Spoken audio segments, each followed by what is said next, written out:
ऊनी वस्त्र वितरण का कार्यक्रम रहेगा। आगे संक्षेप में भाई साहब श्रवण जी बताएंगे। सभी मातृशक्ति को वंदन, कार्यकर्ताओं को सादर प्रणाम। आप सभी को ज्ञात तो है, शायद एबीवीपी नाम से परिचित है मुझे लगता है यहाँ, क्योंकि आपको ध्यान में होगा एबीवीपी ने आपके यहाँ परिषद की पाठशाला चलाई थी, स्कूल चलाई थी, ध्यान में आ रहा है? आप सभी के बच्चों को निःशुल्क पढ़ाने की यहाँ व्यवस्था की थी। हाँ, तो वो ये सारी वही टीम है जिन्होंने शुरुआत की थी। यहाँ आपके 15 अगस्त 26 जनवरी जितने भी कार्यक्रम होते हैं हम यहीं आपके यहाँ के करते थे, सारे कार्यक्रम छोड़ के एबीवीपी यही कार्यक्रम करते। और एबीवीपी उस समय भी आपको कहा था कि आपके साथ है और आज भी आपके साथ है। और आपको विशेष आग्रह किया था परिषद की पाठशाला में कि इन बच्चों को स्कूलों में भेजोगे, कचरा बीनने वगैरह ये नहीं भेजना है। कोई समस्या आती है तो इतनी टीम खड़ी है, आप इनको बता सकते हो, सहयोग करने के लिए पूरे कार्यकर्ता आपके साथ खड़े, लेकिन बच्चों को आप स्कूल भेजोगे। आप में से कुछ भी आज भी अधिकतर बच्चे स्कूल नहीं जाते हैं, इनको आप भेजो स्कूल। जो ऐसा आप जीवन जी रहे हो वैसा बच्चे थोड़ा उससे अच्छा जीवन जिए, ऐसी हम सब अपेक्षा करते हैं। और अखिल भारतीय विद्यार्थी परिषद एबीवीपी ये स्वामी विवेकानंद जी की जयंती 12 जनवरी राष्ट्रीय युवा दिवस के रूप में मनाती है। और उसके तहत हनुमान जी हमारे नगर मंत्री जी ने बताया कि ये तीसरा दिन है युवा पखवाड़ा का। पहले दिन विवेकानंद जी की प्रतिमा के सामने पुष्प अर्पित कर दीपोत्सव के रूप में कार्यक्रम की शुरुआत की, और सेकेंड डे साफ सफाई अभियान चला। और आज तीसरा दिन है कि सर्दी में हम सब तो घरों में कैसे रहते हैं, लेकिन आप लोगों को देख के हमें थोड़ा यूँ लगता है कि इन चीज़ों की व्यवस्था होनी चाहिए।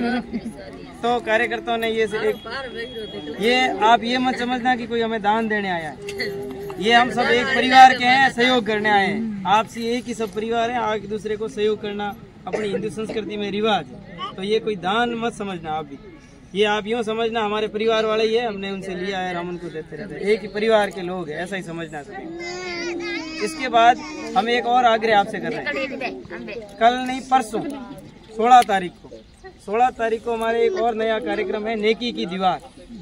चौराहे पे एक दीवार पे हम बहुत सारे वस्त्र लेके आने वाले।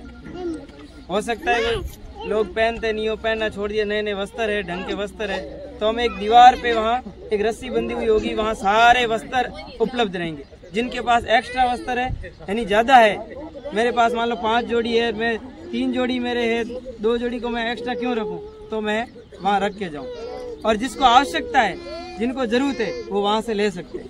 उसमें छोटे बच्चों से लेकर बड़े बच्चों के, पुरुषों के और मातृशक्ति के पहनने के सारे वस्त्र रहेंगे उसमें। तो जिनको आवश्यकता है वो वहाँ से वस्त्र ले सकेंगे, और जिनके पास ज्यादा है वो वहाँ रख देंगे। तो इसमें ये भी भाव नहीं रहेगा कि मैं किसी को दान दे रहा हूँ, और लेने वाले जो भी वस्त्र जिनको आवश्यकता है उनको ये भी नहीं रहेगा कि कोई मुझे दान कर रहा है। कोई पूछे कहाँ से लाए वस्त्र, हमने तो नेकी की दीवार से लिए है, ना किसी के घर से लाए वस्त्र। और देने वाला ये नहीं कह सकता मैंने उसको वस्त्र दान में किए, हम कह सकते हैं कि हमने वस्त्र वहाँ एक्स्ट्रा थे इसलिए रख दिए, जिसके काम आ सकते हैं, यूज है, वो लेके चले गए। तो उसमें भी आपसे आग्रह है कि आवश्यकता अनुसार आप भी उस कार्यक्रम में आना। और उसका समय रहेगा अपने परसों है, यानी कल नहीं परसों 16 तारीख को, और यही संध्या काल का समय रहेगा 3-4 बजे का, आप तक सूचना उसकी पहुंचा दी जाएगी। तो आप सभी को वहाँ उपस्थित रहना है, और जिनको आवश्यकता है अपने साइज के हिसाब से वहाँ से वस्त्र ले आ सकते हैं, बिल्कुल छूट है, इसमें कोई रोक टोक नहीं है, ठीक है। एक ही परिवार के सदस्य, इसलिए आपसे आग्रह करने आए। और आज ये ऊनी वस्त्र हैं। एक चीज़ हमने पहले नोट की थी, एक बार हम किट देने आए थे कोरोना काल में, तो अधिकतर ये शिकायत आई कि वो किट, कुछ किसी का नाम नहीं लेना चाहिए, लेकिन कुछ परिवार ने किट सीधे ही बेच दिए थे मार्केट में।